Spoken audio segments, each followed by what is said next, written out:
Welcome to the Deep Dive. We're here to plunge into some fascinating material, really unearth the insights that matter. Sometimes the deepest understanding, it doesn't come from the usual places like studies or stats. It comes from, well, a personal story, raw and unvarnished. And that's exactly where we're headed today. Our source material for this deep dive is incredibly powerful. It's excerpts from an account called When Families Fracture in Silence by Vanina Vergara. Now, this is deeply personal, her journey, but it's more than that. It's like a window, really, into a reality that, well, Vanina herself says it echoes through far too many households, and yet so few dare to recount. So our mission today for you listening is to unpack this really personal chronicle. We want to explore those hidden mechanisms, how families fracture, understand the costs, the devastating human costs, and the systemic ones too. And honestly, just appreciate the incredible courage it takes to break that kind of silence. We want to move past just empathy, right, towards maybe a deeper, more structural view. That's a really crucial distinction. Vanina's story is intense, yes, but its power for us here is in the patterns it shows, the vulnerabilities in the system. Our goal isn't just to hear what happened, it's understanding why it happened and how it was allowed to unfold. And what does that tell us about bigger issues? Family dynamic, legal system, societal pressures, all of it. This kind of story, it forces you to confront how individual suffering can, well, reflect these much larger, often hidden societal problems. That framing really does highlight the stakes, doesn't it?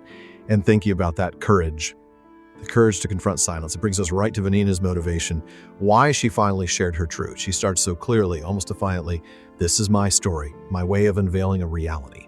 And she dedicates it to her children, hoping they'll see the past free from borrowed voices dictating what they ought to feel or believe. And she underlines the bravery needed. She says, writing these words is no simple task.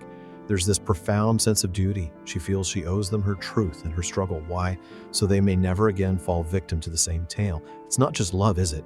It's like she's arming them, giving them their own history back. It really is. It's a profound act, reclaiming your own narrative, especially when the goal is protecting the next generation from the same kind of harm. In these high-conflict family situations, information gets twisted. Reality can become distorted, weaponized even. For Vanina, clearly her children are right at the center of this. That first step, writing it down, must have been incredibly hard, emotionally taxing. But it lays the groundwork, doesn't it? For understanding the deeper injustices she talks about later, it's an act of agency, something many people in similar situations might feel utterly powerless to do. Her courage really stands out. Yeah, it really does. And her story, it wasn't some sudden crisis. It was, as she describes it, a slow erosion. She talks about a 16-year timeline.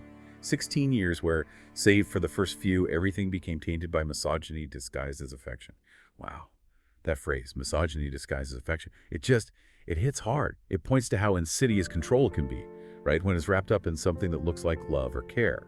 And she gets specific about how her autonomy was dismantled systematically over those years. Prohibitions against study, against work, against growth. Think about that. All of it imposed under the worn-out decree that a woman must remain at home. This isn't just, old-fashioned thinking. It feels like a deliberate suppression of her development as a person. And her realization, when it finally came, it captures so much. She says, "It took me far too long to understand that I had to let go, to grieve, to rebuild myself, and to give my children a mother both free and strong, even if that meant shattering everything. Just shatter it all to rebuild." That phrase, misogyny disguised as affection, it's incredibly potent. It really captures a pervasive form of what we call coercive control. It's not like obvious hate, it's more paternalistic. Restrictions, like you said, against study, against work, they get framed as protection, or as love, or keeping tradition for the woman's own good. It taps into these really deep-seated societal ideas about a woman's role, and that makes the person experiencing it internalize it. They start thinking their desire for independence is selfish or wrong. This subtly reinforces inequality, gender inequality, and it can lead to this profound sense of, well, invisibility within your own life, your own marriage, just like Vanina describes. What's really insidious is how these behaviors, because they're wrapped in this language of care, often go unrecognized. Unrecognized as abuse by the victim and by society until much, much later, after a lot of damage has been done. That's such a critical point. It makes you wonder, doesn't it, how many people are going through that slow erosion without even having the words for it. And it's clear this wasn't just, a relationship falling apart for Vanina. She's explicit. She says, "It was not merely a failed marriage. It was an entire machinery set in motion to erase me."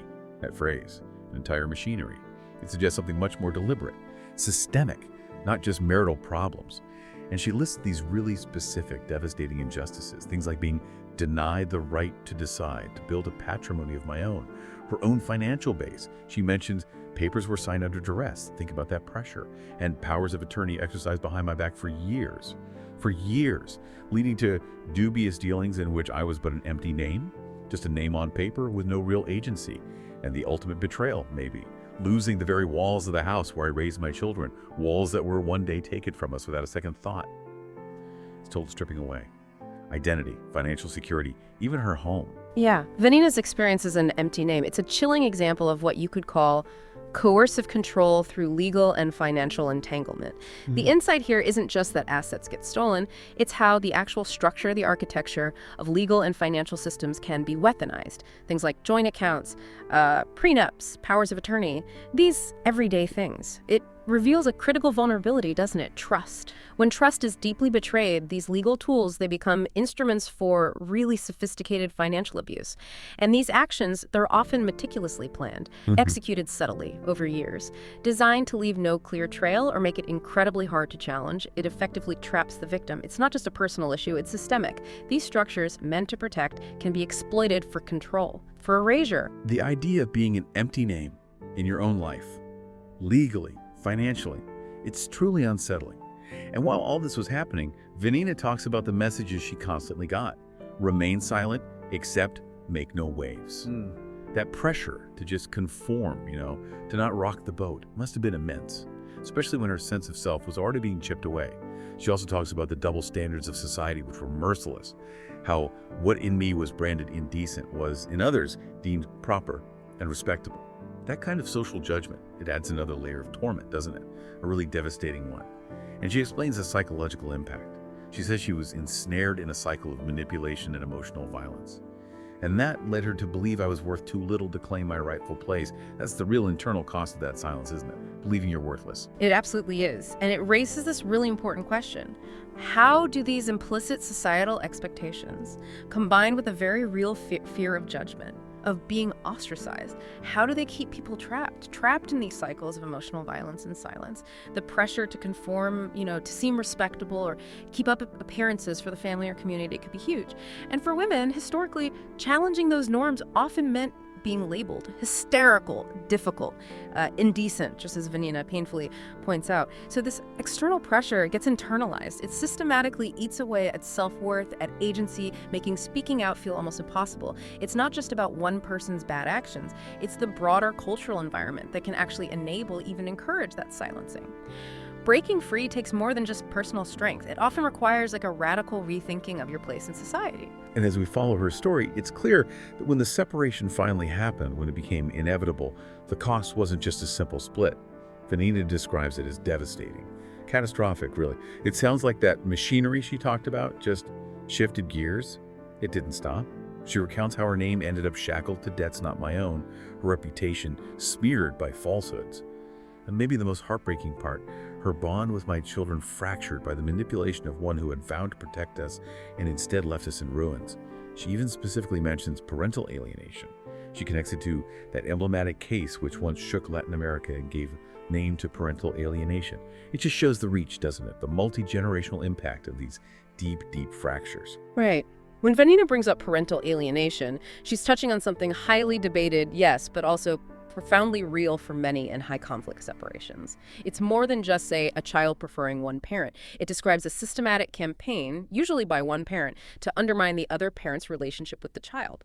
And it's done through psychological manipulation. It can involve false accusations, rewriting history, forcing the child to choose sides, often framed as protecting the child. The real challenge is its subtle nature. It's hard to prove intent. And the damage, the psychological damage it does to children, is severe.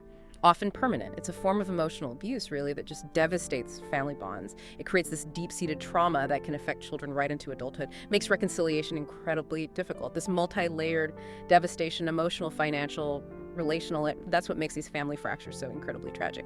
Yeah, the thought that manipulation can be woven so deeply into how a child sees their own family, it's terrifying, truly. And yet, despite all of this loss, all this pain, Vanina comes back to the act of writing. She says, and yet here I stand, writing, because my voice is the one thing they can no longer take from me. That's such a powerful declaration, isn't it? Resilience, reclaiming herself after so much loss. And she stresses that her story isn't just hers. She wants universality.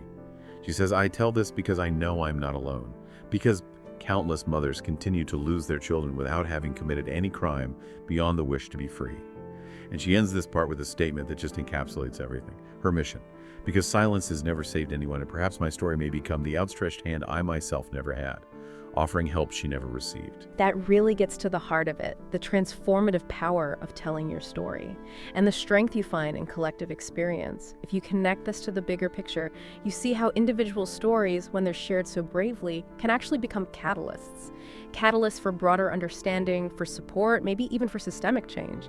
Vanina's writing, it isn't just, personal therapy, it's advocacy. It takes something that was isolating her and turns it into a beacon, a connection point, a source of solidarity for others who might be suffering in that same kind of silence.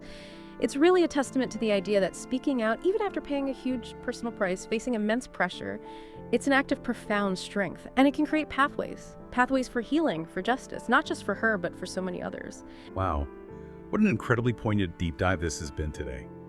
Vanina Vergara's story, told in When Families Fracture in Silence, it really brings things into sharp focus, that insidious nature of coercive control in relationships, how it can hide behind affection, how a whole machinery, as she calls it, can be set up to strip people of everything: their rights, identity, security. We've really dug into the societal pressures, haven't we? The pressure to stay silent, the psychological damage of those double standards, and the devastating personal cost of finally claiming freedom, not just for the person, but for the whole family.